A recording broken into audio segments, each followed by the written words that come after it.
Hello, math students.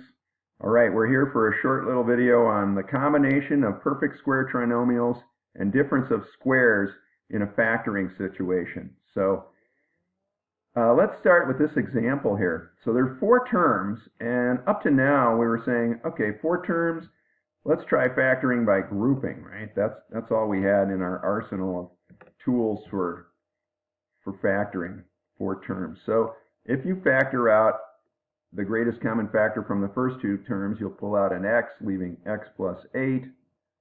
And in the last 2 terms, it looks like we could factor out a 4. That'll leave 4 minus y squared. But notice that the binomials aren't the same, so we can't pull that binomial out. It's not a common binomial factor. It doesn't work to factor by grouping here. So what else can we recognize that might help factor this thing? Let me get us back to square one, get rid of this factoring by grouping stuff. All right, so the first thing you might notice is that the last term, in this case, is subtracting a perfect square. If you squared 2y, you'd get 4y squared, right?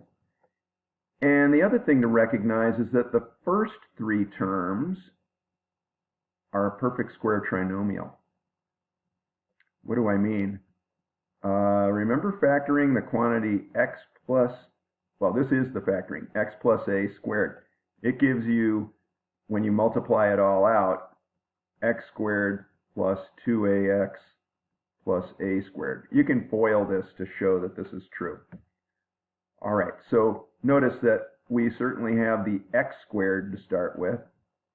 And if the third term is a squared, what's a? If a squared is 16, a must be 4, right? Because 4 squared is 16. So is the middle term 2ax? Let's see. 2 times a is 4 times x, that's 8x. Hey, that's what we have. So this is a perfect square trinomial. This will now factor, the first 3 terms will factor into the quantity x plus a squared. So x plus a is 4 here, that quantity squared. And then we have minus this perfect square, which I'm going to write as minus the quantity 2y squared. Other ways that this might show up when you see it in a homework problem or something, it might be that the last 3 terms are the perfect square trinomial instead of the first 3. I suppose they could also throw at you the other perfect square trinomial form, which was the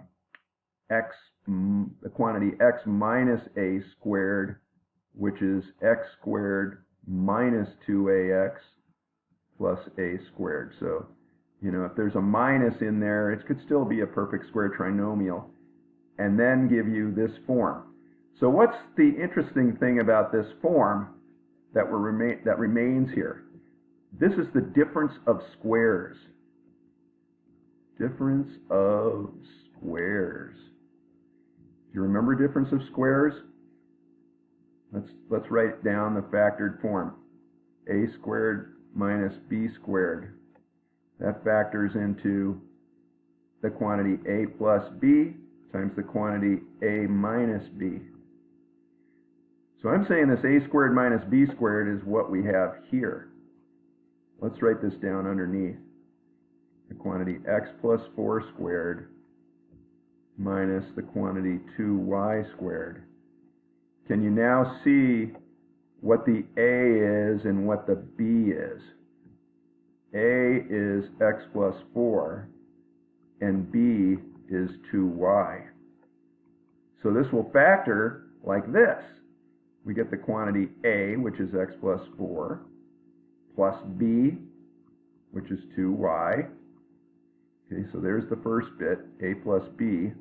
And then we have a minus b, so x plus 4 minus 2y.